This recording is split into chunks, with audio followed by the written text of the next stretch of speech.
Task 4, Interactive Materials in Language Learning, presented by Melissa Ospina Flores.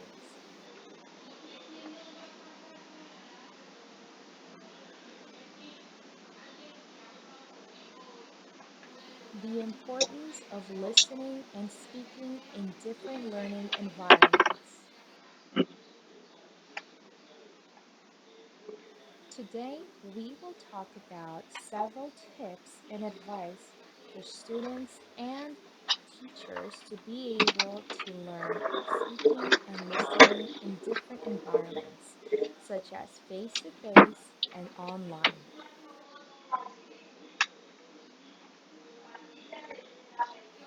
The objectives are to learn how to distinguish between adequate ways of communication and when to use specific environments according to learners' needs.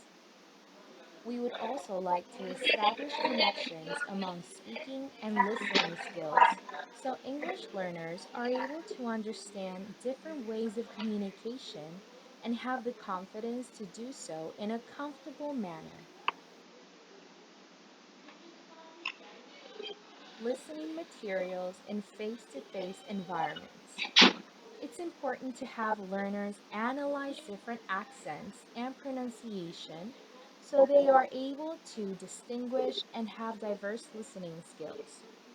According to Brown, 2001, he suggests 6 types of classroom listening performances, which are reactive, intensive, responsive, selective, extensive, and interactive. According to Rost from 2011, he suggests the following: intensive listening, selective listening, interactive listening, extensive listening, responsive listening, and autonomous listening. It's also important to consider both one-way listening and two-way listening, and also to have learners listen to specific data, such as names, dates, and main ideas. Listening materials in online environments. Interviews and lectures are a good way to practice listening in an online environment. According to Brown from 2001, the following is great in online aspects: asking questions. It's also recommended to give commands and also to make sure they understand the command you have given the learner. It's distinguished by Van Olfen, Hofer, and Harris that we must consider the 5 C's when it comes to practicing listening, especially online. These C's are communication, cultures, connections, comparisons, and communities. Finally, listening to stories is a fantastic way to practice as well. Speaking materials in face-to-face environments. We should model and exaggerate gestures with lips so students can tell the difference and learn correct pronunciation. Learners must analyze a transcript of a speaking task and find ways they could improve it. It's a fantastic way to practice in class. It's also necessary to use familiar topics for students when practicing speaking. According to Thornberry from 2005, he suggests several ideas, such as using an open and shut case, which includes repetition. Repetition is very well recommended because this way students will have a consistency in listening.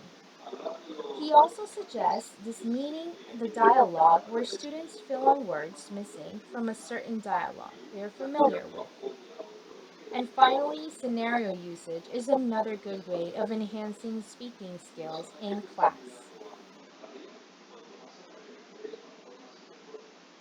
Speaking materials in online environments. It's important to consider all aspects mentioned in face-to-face environments. Additional to that, we have to make sure we establish a good connection of confidence so the learners can speak clearly. TPR is a fantastic aspect to consider as well. Using flashcards allows students to connect what is being spoken and its definition or meaning. Since this is an online environment, visuals such as graphs and diagrams are also encouraged. And finally, we must be careful with our speaking pace. It must also be considered so learners understand with clarity. The conclusions are: confidence is key to have students both listen and speak with no problems at all. Both listening and speaking skills are connected, and one must be learned with the other. The teacher is the learner's guide and model. Therefore, we must do our best to set a great example. Both face to face and online environments are equally important and needed for education nowadays. These are the references used for this presentation. Thank you very much for your attention. Goodbye.